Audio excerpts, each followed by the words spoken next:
Bom dia!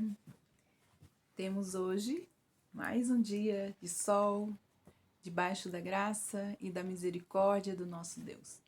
Hoje é segunda-feira e nós vamos estar então continuando o nosso devocional Florescer, hoje número 22, Florescendo na Palavra.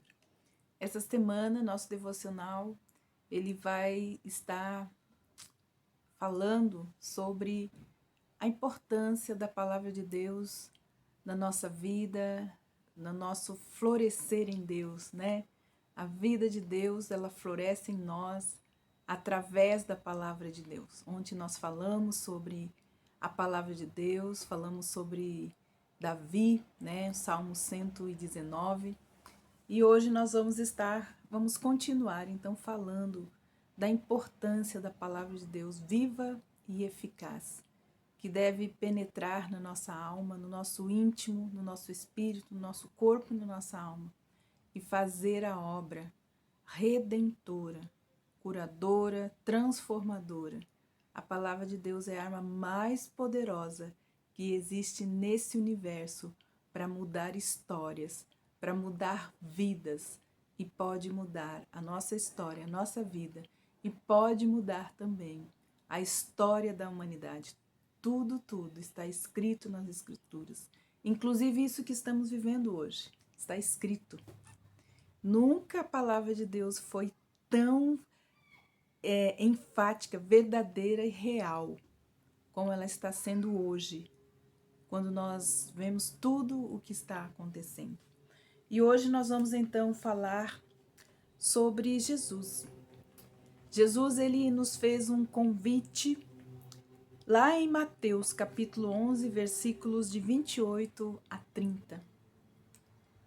E ele diz assim: Vinde a mim, todos os que estão cansados e oprimidos, e eu vos aliviarei. Tomai sobre vós o meu jugo e aprendei de mim, que sou manso e humilde de coração. Jesus nos faz um convite nesse tempo.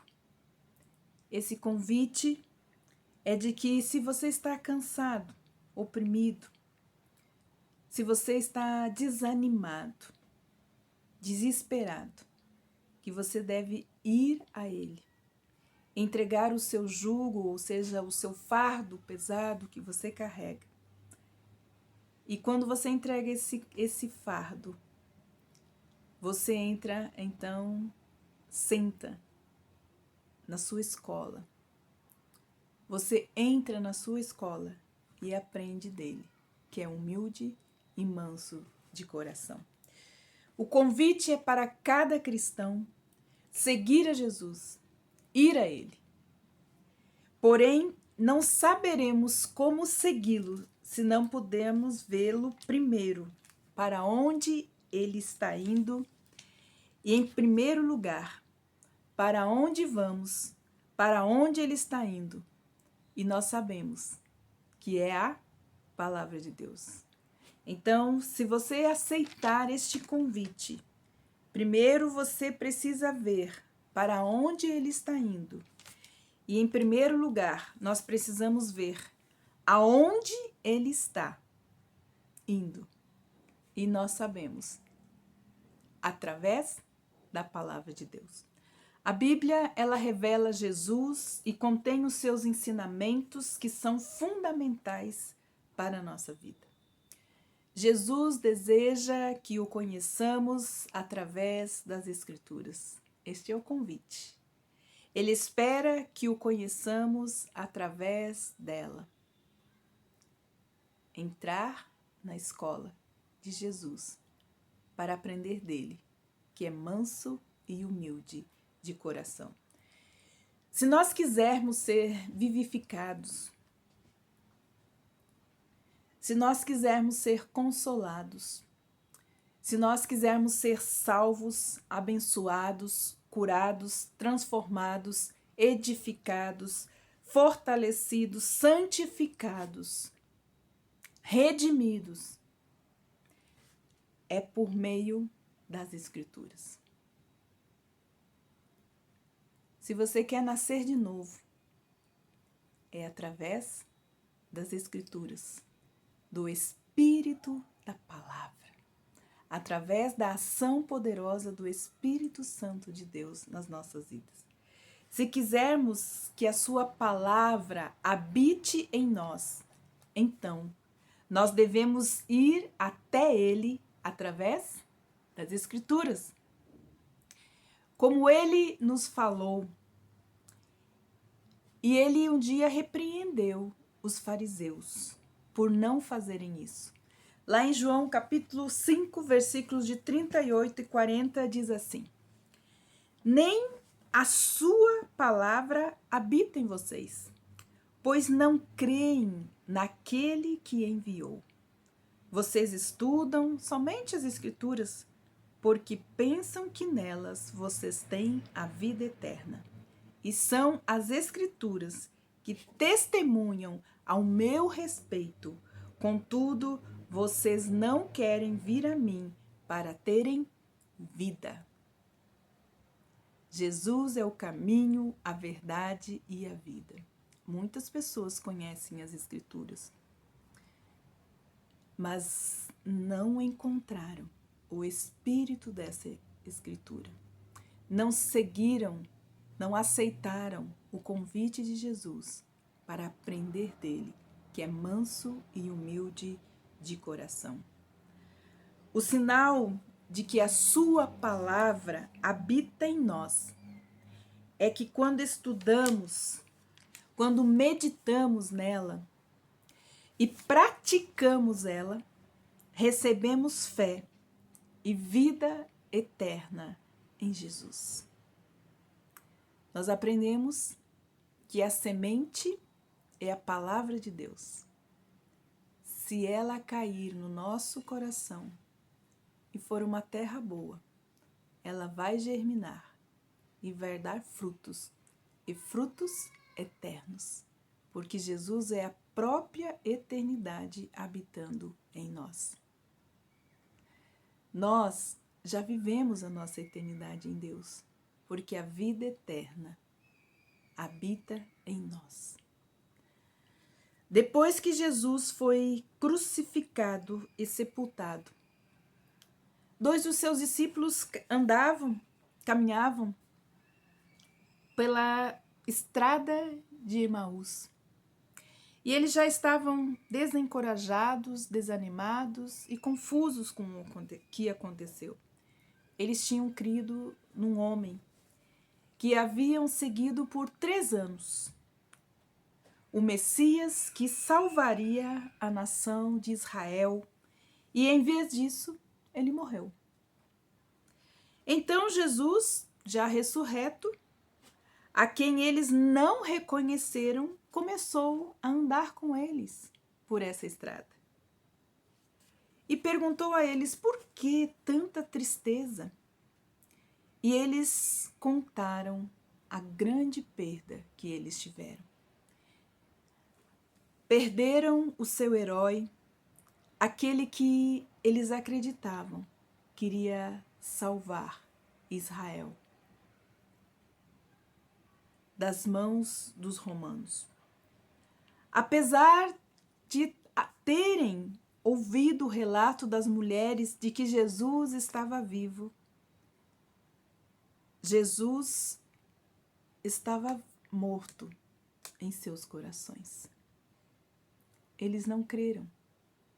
Quando as mulheres falaram que Jesus estava vivo, eles não creram, porque o Jesus já tinha morrido em seus corações.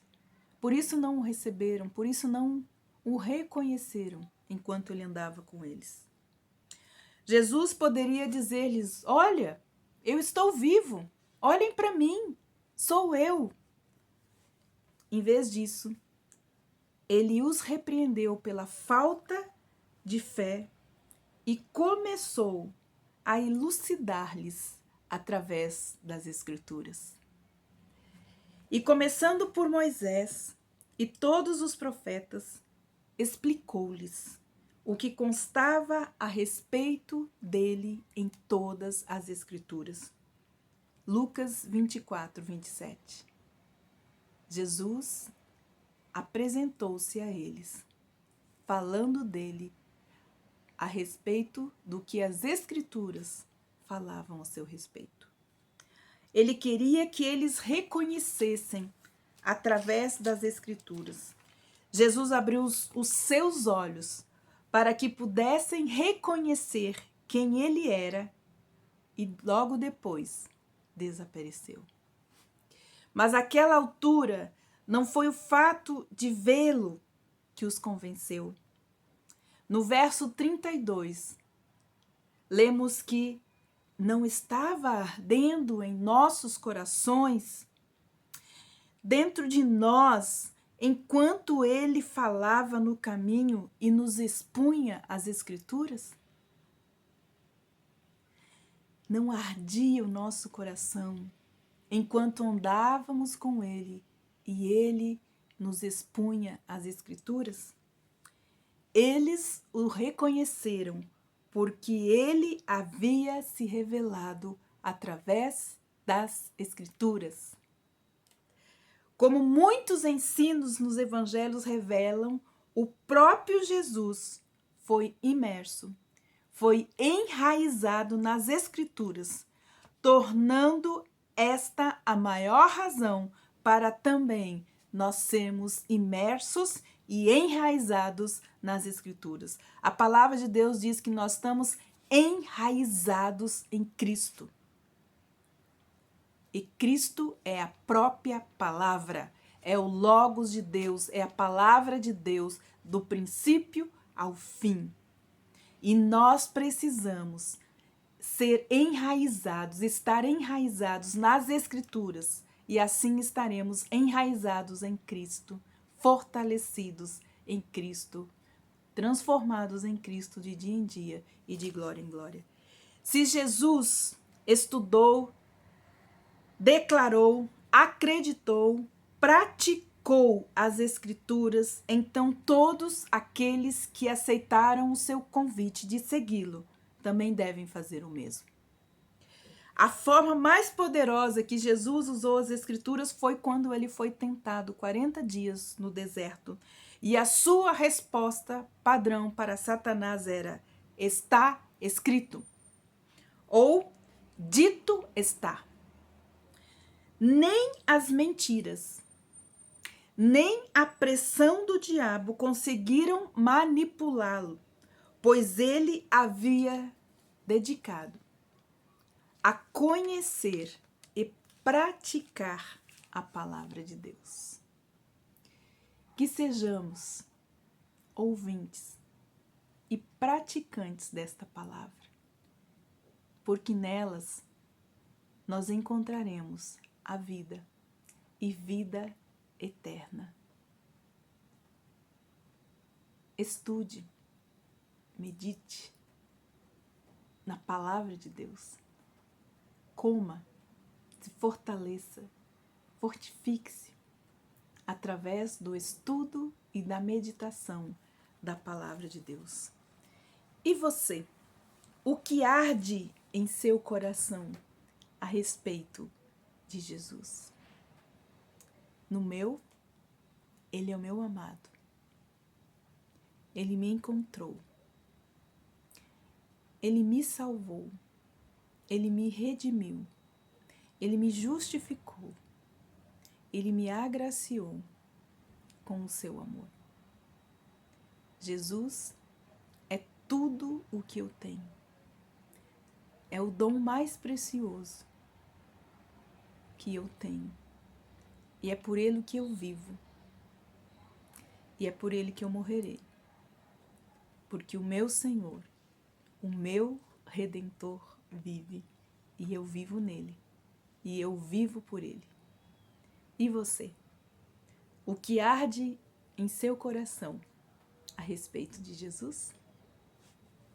Até amanhã, que Deus o abençoe, e que a graça de Deus te cubra nesse dia, e te proteja. Amém.